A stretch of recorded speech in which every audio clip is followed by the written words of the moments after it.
जय हिंद दोस्तों, master ji info channel पर आप सबों का स्वागत है। दोस्तों आज हम लोग देखने वाले हैं रुक्मणी प्रकाशन का वॉल्यूम 3 का सेट नंबर 5। जी हाँ दोस्तों, द प्लेटफॉर्म पब्लिकेशन का वॉल्यूम 3 का सेट नंबर 5 हम लोग देखने वाले हैं। तो अगर आप हमारे चैनल पर नए हैं तो मास्टर जी इन्फो को सब्सक्राइब कर लीजिएगा और इस क्लास का PDF पाने के लिए टेलीग्राम चैनल को ज्वाइन कर लीजिएगा। तो चलिए दोस्तों स्टार्ट करते हैं आज का वीडियो। पहले प्रश्न से स्टार्ट करते हैं दोस्तों। पहला प्रश्न है, कौन सा अनुच्छेद राष्ट्रीय पिछड़ा वर्ग आयोग की संरचना, कर्तव्य और शक्तियों से संबंधित है? तो क्या हो जाएगा दोस्तों, यह हो जाएगा अनुच्छेद 338 का बी, आर्टिकल 338 का बी राष्ट्रीय पिछड़ा वर्ग आयोग से संबंधित है। सेकेंड प्रश्न है दोस्तों, विश्व प्रेस स्वतंत्रता सूचकांक 2022 में भारत का स्थान कौन सा है? तो भारत का स्थान हो जाएगा 150वां। जो 2022 में सूचकांक आया है दोस्तों, उस सूचकांक से भी एक प्रश्न रहने की संभावना है। तो इसमें पूछा जा रहा है कि विश्व प्रेस स्वतंत्रता सूचकांक 2022 में भारत का स्थान कौन है? तो 150वां स्थान भारत का विश्व प्रेस स्वतंत्रता सूचकांक में है। चलते हैं नेक्स्ट प्रश्न की ओर। तीसरा प्रश्न है, बिना विभागीय जांच के सिविल सेवक की बर्खास्तगी किस अनुच्छेद के तहत की जा सकती है? तो ये किस संविधान संशोधन के द्वारा की जा सकती है, ये पूछा जा रहा है दोस्तों। तो अनुच्छेद 311 का 2 का बी, अनुच्छेद 311 का 2 का बी के तहत बिना विभागीय जांच के सिविल सेवक को बर्खास्त किया जा सकता है। चलते हैं नेक्स्ट प्रश्न की ओर। 4 नंबर प्रश्न, निम्नलिखित को मिलान कीजिए। 4 नंबर प्रश्न है कि मिलान करना है, ठीक है। तो देख सकते हैं दोस्तों कि अम्बुबाची का मेला, यह अम्बुबाची का मेला कहाँ लगता है? तो ये असम में लगता है। अम्बुबाची का मेला असम में लगता है। दूसरा क्या है दोस्तों कि पूरम, पूरम कहाँ का है? तो पूरम केरल का है। पूरम कहाँ का है? केरल का। तो जो गजोम दिवस कहाँ? तो मणिपुर में, यानी कि option number B is the right answer. B is the right answer दोस्तों, ठीक है।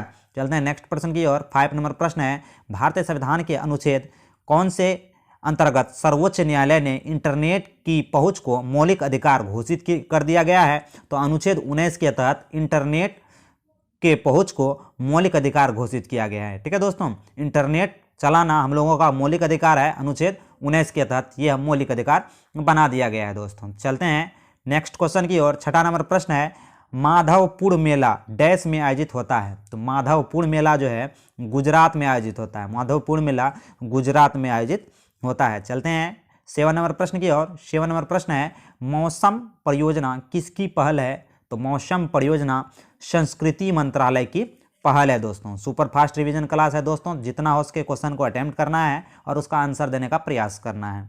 लिटिल असेंबली सृजित की गई है। लिटिल असेंबली जो है यह महासभा द्वारा सृजित की गई है। महासभा द्वारा लिटिल असेंबली बनाई गई है, सृजित की गई है। बाबा गुड़गुड़ क्षेत्र किसके उत्पादन के लिए विख्यात है? तो 9 का जो यहाँ पर सही आंसर होने वाला है दोस्तों, वह हो जाएगा पेट्रोलियम के लिए बाबा गुड़गुड़ क्षेत्र प्रसिद्ध है। 10वां नंबर प्रश्न है, बिहार सरकार ने किस रिजर्व को राज्य का पहला सामुदायिक रिजर्व घोषित किया है? तो सामुदायिक रिजर्व किसे घोषित किया गया है दोस्तों? तो यह गोगाबिल को। बिहार सरकार ने किस रिजर्व को राज्य का पहला सामुदायिक रिजर्व घोषित किया गया है? तो गोगाबिल जो है रिजर्व को सामुदायिक रिजर्व घोषित किया गया है। ये गोगाबिल कहाँ है? तो दोस्तों कटिहार में है। कहाँ है? कटिहार में है। चलते हैं 11वें नंबर प्रश्न की ओर। बिहार राज्य के संदर्भ में कौन सुमेलित नहीं है? तो बिहार राज्य के संदर्भ में जो है दोस्तों, यह कौन सा सुमेलित नहीं हो जाएगा? राज्य के पक्षी मोर, यह सुमेलित नहीं हो जाएगा। तो option number A is the right answer. वहीं राज्य के पशु बैल है, सही है। राज्य के फूल गेंदा है, ये भी सही है। राज्य के वृक्ष पीपल है, ये भी सही है, ठीक है दोस्तों। अब बिहार का राज्य के पक्षी पूछे तो गौरैया है। क्या है दोस्तों? गौरैया है। इसमें से पूछ रहा है कौन सा सुमेलित नहीं है, तो option number A is the right answer, ठीक है। चलते हैं 12वें नंबर प्रश्न की ओर। वीडियो अच्छा लगे तो मास्टर जी इन्फो को सब्सक्राइब कर लीजिएगा। बिहार सचिवालय संबंधित बहुत सारे प्रैक्टिस सेट आपको यहाँ पर अवेलेबल होने वाले हैं। हम लोग अभी सेट नंबर 5 देख रहे हैं दोस्तों। चलते हैं 12वें नंबर प्रश्न की बात करें। पुष्प की अभिलाषा नामक रचना मध्य प्रदेश के किस प्रसिद्ध कवि की है? तो पुष्प की अभिलाषा माखन लाल चतुर्वेदी जो कहाँ के कवि हैं दोस्तों? तो ये मध्य प्रदेश के प्रसिद्ध कवि हैं जिसने लिखा पुष्प की अभिलाषा, ठीक है। नेक्स्ट प्रश्न की बात करें, विक्रम साराभाई अंतरिक्ष केंद्र कहाँ स्थित है? तो विक्रम साराभाई अंतरिक्ष केंद्र तिरुवनंतपुरम में स्थित है। तिरुवनंतपुरम में विक्रम साराभाई अंतरिक्ष केंद्र स्थित है। 14 नंबर प्रश्न है, गांधी सागर बांध डैश नदी पर बनाया गया है? तो गांधी सागर बांध चंबल नदी पर बनाया गया है। गांधी सागर, जवाहर सागर, राणा सागर, ये सब जो है दोस्तों ये किस नदी पर बना है? तो चंबल नदी पर बना है राजस्थान में। हम लोगों को ये प्रश्न याद रखना है दोस्तों। चलते हैं 15वें नंबर प्रश्न की बात करें। राष्ट्रीय प्रौद्योगिकी दिवस कब मनाया जाता है? तो राष्ट्रीय प्रौद्योगिकी दिवस 11 मई को मनाया जाता है। राष्ट्रीय प्रौद्योगिकी दिवस 5 सितंबर को टीचर्स डे मनाया जाता है सर्वपल्ली राधाकृष्णन के जन्मदिवस पर। ये भी हम लोगों को याद रखना है दोस्तों। 16 नंबर प्रश्न है, स्वदेश में निर्मित भारत का पहला स्टेल्थ जंगी जहाज कौन सा है? तो स्वदेश में निर्मित INS शिवालिक, INS शिवालिक। चलते हैं नेक्स्ट प्रश्न की ओर। पश्चिमी घाट का सबसे ऊंचा शिखर कौन सा है? तो पश्चिमी घाट का सबसे ऊंचा शिखर अनायमुदी हो जाएगा। पश्चिमी घाट का सबसे ऊंचा शिखर अनायमुदी हो जाएगा। चलते हैं नेक्स्ट प्रश्न। ओलंपिक के लिए योग्यता प्राप्त करने वाली भारत की पहली जिम्नास्ट दीपा कर्मकार किस राज्य की है? तो दीपा कर्मकार जो हैं ये त्रिपुरा की हैं। जिम्नास्टिक खिलाड़ी हैं दीपा कर्मकार। कई बार ये भी प्रश्न पूछा जाता है दोस्तों। तो ये किस राज्य से संबंधित है? तो त्रिपुरा से संबंधित है। चलते हैं नेक्स्ट प्रश्न की ओर। 19 नंबर प्रश्न है, वर्ष 2017 में इसरो के PSLV C-37 ने कितने उपग्रहों को सफलतापूर्वक प्रक्षेपित किया था? तो 2017 में PSLV C-37 द्वारा कितने तो ये हो जाएगा 104 उपग्रहों को प्रक्षेपित किया गया था 2017 में PSLV C-37 द्वारा 104। ठीक है, तो option number B is the right answer. चलते हैं नेक्स्ट प्रश्न की और 20वां नंबर प्रश्न। संसद में बजट इस दिन पेश किया जाता है? तो संसद में जो बजट है दोस्तों वह 1 फरवरी को पेश किया जाता है। ठीक है, चलते हैं नेक्स्ट प्रश्न की ओर। निम्न देशों में से मन्नार की खाड़ी भारत के किस देश से अलग करती है? तो मन्नार की खाड़ी जो है यह भारत को किस देश से अलग करती है दोस्तों? तो श्रीलंका से अलग करती है। नेक्स्ट प्रश्न की बात करें 22 नंबर प्रश्न है, 1986 में राजीव गांधी की सरकार ने लोकतंत्र के लिए पंचायती राज संस्थानों का पुनरुद्धार और विकास पर एक समिति की नियुक्ति की।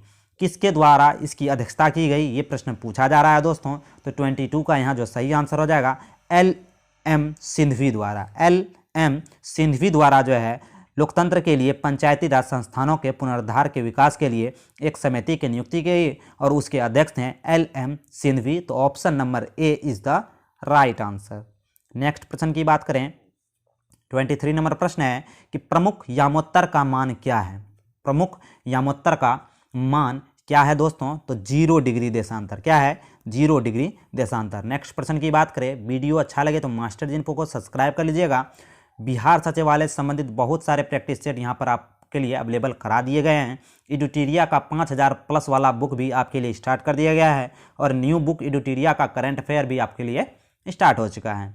भारतीय संविधान के किस अनुच्छेद में गिरफ्तारी के 24 घंटे के अंतराल मजिस्ट्रेट के सामने पेश होने का अधिकार है? तो 24 का यहाँ जो सही आंसर हो जाएगा दोस्तों, आर्टिकल 22 के तहत जो है गिरफ्तारी के 24 घंटे के अंतराल में मजिस्ट्रेट के सामने पेश होना का अधिकार है। ठीक है, चलते हैं 25 नंबर प्रश्न की बात करें।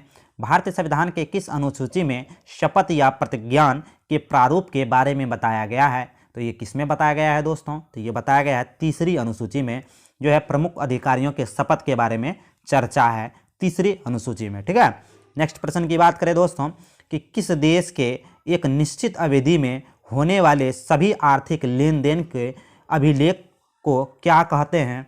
तो क्या कहते हैं दोस्तों? तो ये हो जाएगा भुगतान संतुलन।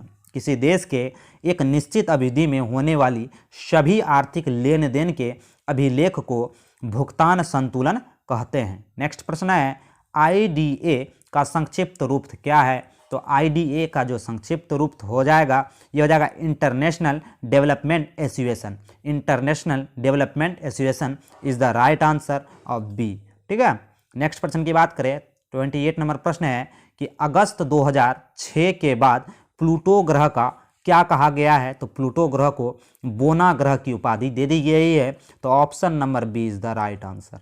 29 नंबर प्रश्न है, भारत ने IFSF विश्व चैंपियनशिप 2022 में किस देश को हराकर कांस्य पदक जीता है?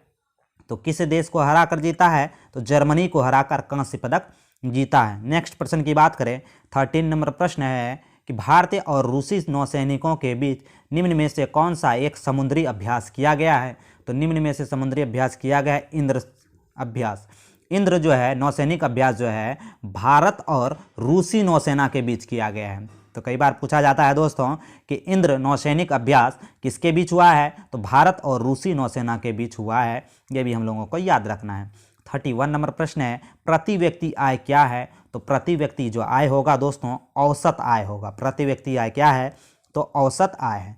32 नंबर प्रश्न है निम्नलिखित का मिलान कीजिए। मिलान करना है यहाँ दोस्तों, तो क्या हो जाएगा, दीवानी। दीवानी का क्या हो जाएगा, भू राजस्व एकत्र करने का अधिकार।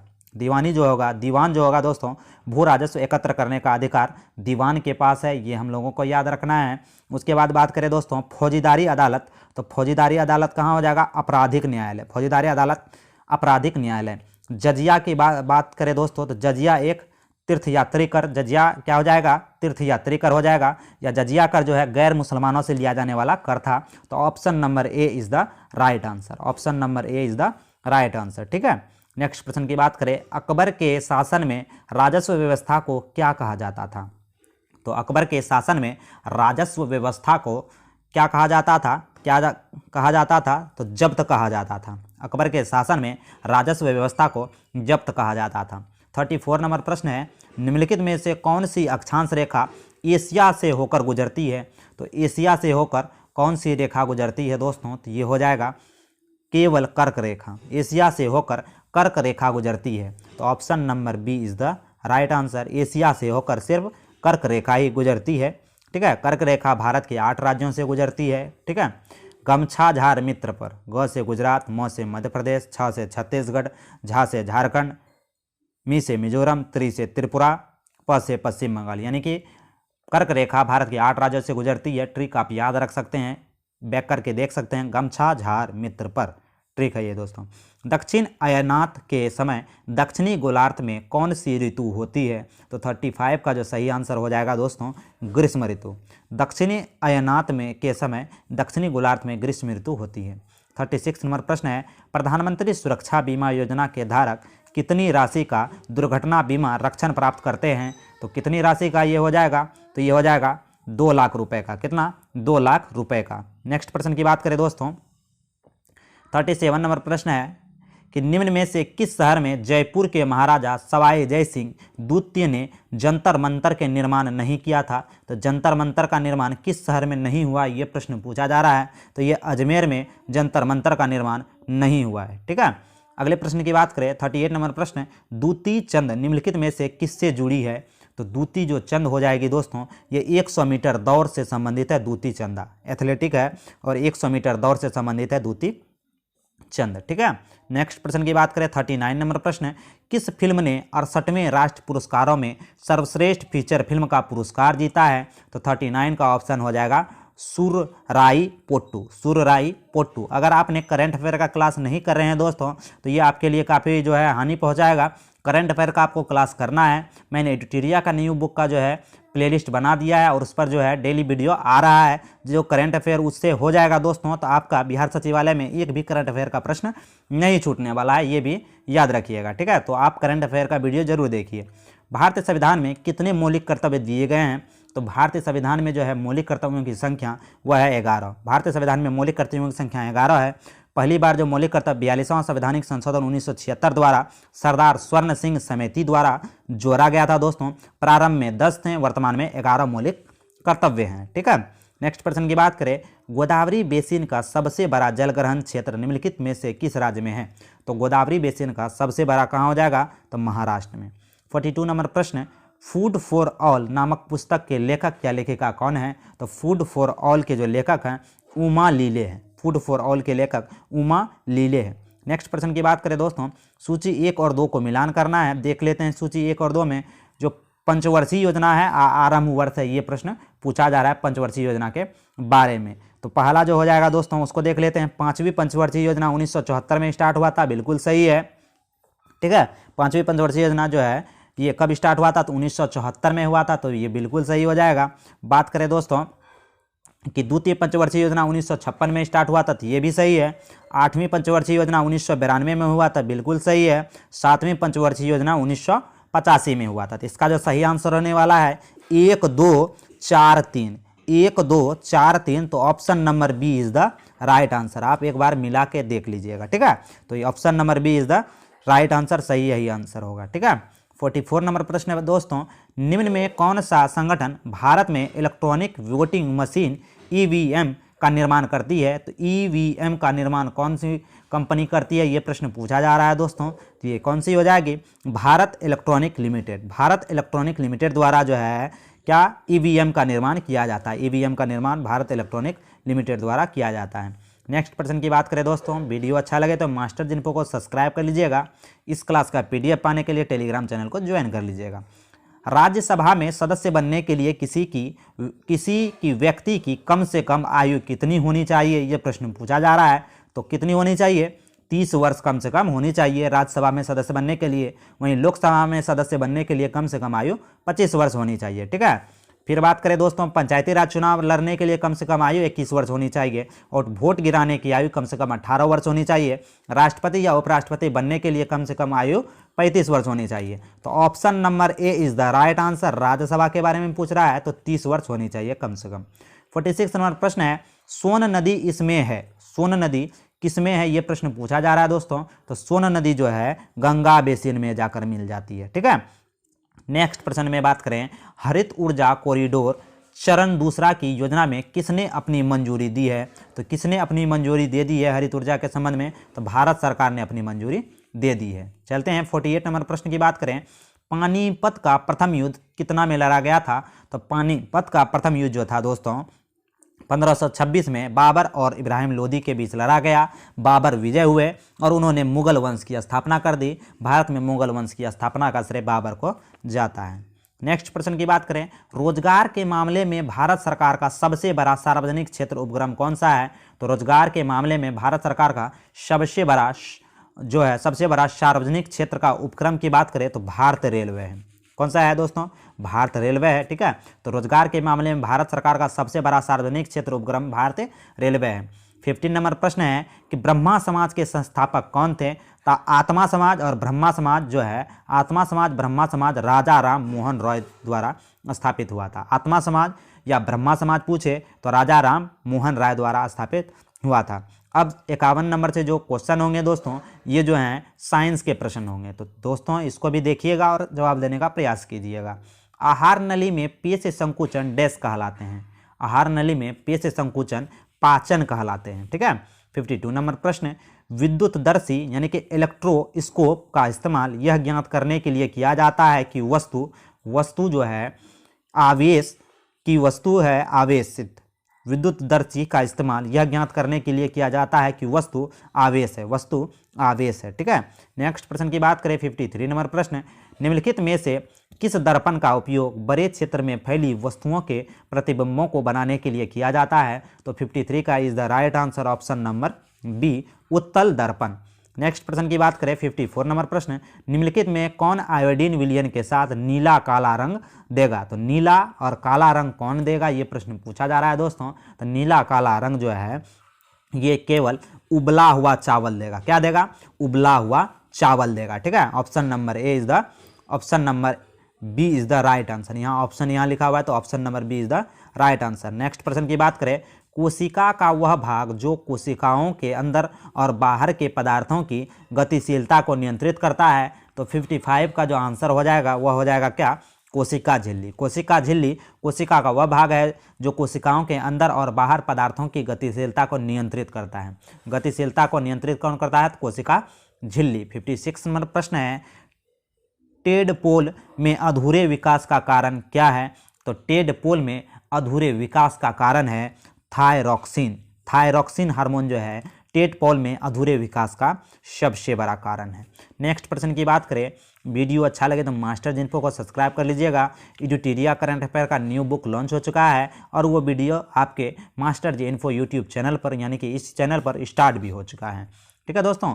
निम्नलिखित में ये कौन या सी रसायन या गैस है या ग्रीन हाउस प्रभाव उत्पन्न होने के लिए उत्तरदायी है? तो ग्रीन हाउस प्रभाव के लिए उत्तरदायी जो है जलवाष्प है, कार्बन डाइऑक्साइड है और CFC यानी कि क्लोरोफ्लोरोकार्बन है। जलवाष्प है, कार्बन डाइऑक्साइड है और क्लोरोफ्लोरोकार्बन जो है ग्रीन हाउस प्रभाव के लिए जिम्मेदार हैं, ठीक है। 58 नंबर प्रश्न है, एक वस्तु 25 हर्ट्ज पर कंपन कर रही है, इसकी समय अवधि क्या है? तो समय अवधि इसकी क्या हो जाएगी दोस्तों? 0.04 सेकेंड। 0.04 सेकेंड इसकी समय अवधि हो जाएगी। नेक्स्ट प्रश्न की बात करें, घंटियां धातु की बनी होती है। घंटियां किस धातु की बनी होती है? क्योंकि वे प्रकृति में क्या होते हैं? क्योंकि ये प्रकृति में ध्वनिक होते हैं। क्योंकि ये प्रकृति में ध्वनिक होते हैं। घंटियां धातु की बनी होती है क्योंकि ये प्रकृति में ध्वनिक होते हैं, ध्वनि उत्पन्न करते हैं। 60 नंबर प्रश्न है, निम्नलिखित रेशों में से किसका प्रयोग टेरीकॉट बनाने के लिए किया जाता है? तो टेरीकॉट बनाने के लिए जो प्रयोग किया जाता है, टेरिलीन एवं कपास। टेरीकॉट बनाने के लिए टेरिलीन और कपास का प्रयोग किया जाता है। तो option number D is the right answer. 61 number प्रश्न है, निम्नलिखित में से कौन सा एक सुस्वर ध्वनि का लक्षण नहीं है? तो सुस्वर ध्वनि का लक्षण इनमें से कौन नहीं है, ये प्रश्न पूछा जा रहा है। तो इसका जो आंसर हो जाएगा दोस्तों, तरंगधैर्य। तरंगधैर्य जो है सुस्वर ध्वनि का लक्षण नहीं है। नेक्स्ट प्रश्न, निम्नलिखित में से किस बीमारी को 3D यानी कि 3D की बीमारी के नाम से भी जाना जाता है? इसमें डिमेंशिया, डायरिया और डर्मेटाइटिस शामिल होता है। तो 3D बीमारी किस बीमारी को कहा जाता है दोस्तों, ये प्रश्न पूछा जा रहा है। तो इसका आंसर हो जाएगा पेलेग्रा को डिमेंशिया, डायरिया या डर्मेटाइटिस यानी कि 3D बीमारी भी कहा जाता है। Option number D is the right answer. 63 number प्रश्न की बात करें, चमगादड़ परावर्तित डैश को प्राप्त करने अपने रास्तों में आने वाली बाधाओं का पता लगाते हैं। तो ये किस ध्वनि को उत्पन्न करते हैं दोस्तों, ये प्रश्न पूछा जा रहा है। तो ये पराश्रव्य ध्वनि अल्ट्रासोनिक तरंगों को उत्पन्न करती है। पराश्रव्य ध्वनि, चमगादड़ जो है उड़ते वक्त पराश्रव्य ध्वनि या अल्ट्रासोनिक तरंगों को उत्पन्न करती है। नेक्स्ट प्रश्न, यदि वस्तु विराम पर है तो स्थिति समय ग्राफ का ढाल कैसा होगा? तो यदि वस्तु, तो option number A is the right answer, शून्य होगा। यदि वस्तु विराम पर है तो स्थिति समय ग्राफ का ढलान शून्य होता है। नेक्स्ट प्रश्न, निम्नलिखित में कौन सा मानव शरीर का एक साइनोवियल जोड़ नहीं है? तो साइनोवियल जोड़ इसमें से कौन सा नहीं है? तो ये क्या हो जाएगा? सूचर जोड़। सूचर जोड़ जो है साइनोवियल जोड़ नहीं है। तो option number A is the right answer. Master ji info को अगर अभी तक आपने सब्सक्राइब नहीं किया है तो सब्सक्राइब कर लीजिएगा दोस्तों। 66 नंबर प्रश्न है, दर्पण और लेंस द्वारा बने प्रतिबिंब की तुलना में पूर्ण आंतरिक परावर्तन द्वारा बने प्रतिबिंब अधिक उज्ज्वल होते हैं क्योंकि डैश इसमें होता है। क्योंकि इसमें जो है दोस्तों इनकी तीव्रता में कोई ह्रास नहीं होता है, इसलिए ऐसा होता है। तो option number A is the right answer. Next प्रश्न की बात करें, 67 नंबर प्रश्न है कि प्रोटीन निम्न में से किसका बना होता है? तो प्रोटीन जो है दोस्तों वह बना होता है अमीनो अम्ल का। प्रोटीन बना होता है अमीनो अम्ल का। नेक्स्ट प्रश्न, आयनिक बंधन की ताकत अधिक होती है जब बंधन इनके बीच बनता है। तो आयनिक यौगिक के बीच जो है दोस्तों क्या होता है? उच्च विद्युत घनात्मक और उच्च ऋणात्मक विद्युत तत्वों के बीच। ठीक है, तो option number D is the right answer. चलते हैं नेक्स्ट प्रश्न की ओर। प्रगलन के दौरान एक अतिरिक्त पदार्थ डाला जाता है जो संलग्न संहति यानी कि फ्यूजिबल मास का निर्माण करने के लिए धातु की अशुद्धियों के साथ अभिक्रिया करता है। वह पदार्थ क्या है? तो वह पदार्थ क्या हो जाएगा दोस्तों? तो वह पदार्थ हो जाएगा विस्टा फ्लक्स। वह क्या हो जाएगा? विस्टा फ्लक्स हो जाएगा। नेक्स्ट प्रश्न की बात करें, एक तत्व M में इलेक्ट्रॉनों की संख्या 17 तथा न्यूट्रॉनों की संख्या 18 है। निम्नलिखित में से कौन सा तत्व का सही प्रतिनिधित्व करता है?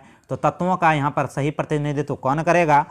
डी नंबर ऑप्शन जो हो जाएगा M1735। M1735। बात करें 71 नंबर प्रश्न की, निम्नलिखित में से कौन सा खनिज दरारों एवं परतों से प्राप्त होता है? तो दरारों और परतों से प्राप्त खनिज होता है तांबा। क्या होता है दोस्तों? दरारों और परतों से प्राप्त खनिज होता है तांबा। ठीक है, चलते हैं नेक्स्ट प्रश्न की ओर। 72 नंबर प्रश्न की बात करें, निम्न में से किस ग्रीन हाउस गैस को क्योटो प्रोटोकॉल के अंतर्गत शामिल नहीं किया गया है? तो क्योटो प्रोटोकॉल के अंदर जो है दोस्तों ओजोन गैस को शामिल नहीं किया गया है। क्योटो प्रोटोकॉल के अंदर ओजोन गैस को शामिल नहीं किया गया है।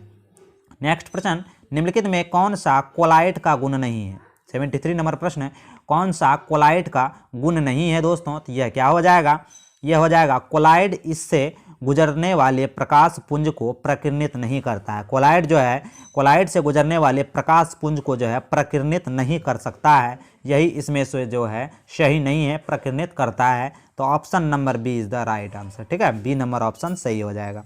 नेक्स्ट प्रश्न की बात करें, निम्नलिखित में से किसे ट्री फ्रॉग के नाम से जाना जाता है? तो ट्री फ्रॉग के नाम से हाइला को जाना जाता है। ट्री फ्रॉग के नाम से हाइला को जाना जाता है। 75 नंबर प्रश्न है, निम्नलिखित में कौन सा विकल्प सुमेलित नहीं है? तो सुमेलित कौन सा विकल्प इसमें से नहीं हो जाएगा दोस्तों? तो टेलीफोन जॉन लेगी बियर्ड, ये सही नहीं है। टेलीविजन JL बियर्ड है। ठीक है, टेलीफोन ग्राहम बेल है। टेलीफोन कौन है? टेलीफोन की खोज ग्राहम बेल ने किया था। तो option number D is the right answer. वहीं पेनिसिलिन अलेक्जेंडर फ्लेमिंग बिल्कुल सही है। Electronic bulb Thomas Alva Edison बिल्कुल सही है। चेचक का टीका एडवर्ड जेनर बिल्कुल सही है। तो ऑप्शन नंबर डी सुमेलित नहीं है। टेलीफोन अलेक्जेंडर फ्लेमिंग, ये टेलीफोन के बारे में मैंने बता ही दिया। तो option number D is the right answer होने वाला है। तो आज का ये वीडियो आपको कैसा लगा दोस्तों, कमेंट करके जरूर बताएं। बिहार सचिवालय से संबंधित बहुत सारे प्रैक्टिस सेट आपको यहाँ पर अवेलेबल करा दिए गए हैं। एडिटोरिया का नया करंट अफेयर का बुक भी आपके लिए चालू हो गया है और एडिटोरिया का 5000 प्लस जो वस्तुनिष्ठ प्रश्नों का बुक आया है उसका भी विश्लेषण स्टार्ट हो चुका है। तो जरूर कमेंट करके बताएं दोस्तों कि आज का ये वीडियो कैसा लगा। और चैनल पर अगर आप नए हैं तो चैनल को सब्सक्राइब जरूर कर लीजिएगा। मिलते हैं अगले वीडियो में। हंसते रहिए, मुस्कुराते रहिए, तैयारी करते रहिए। जय हिंद, जय भारत।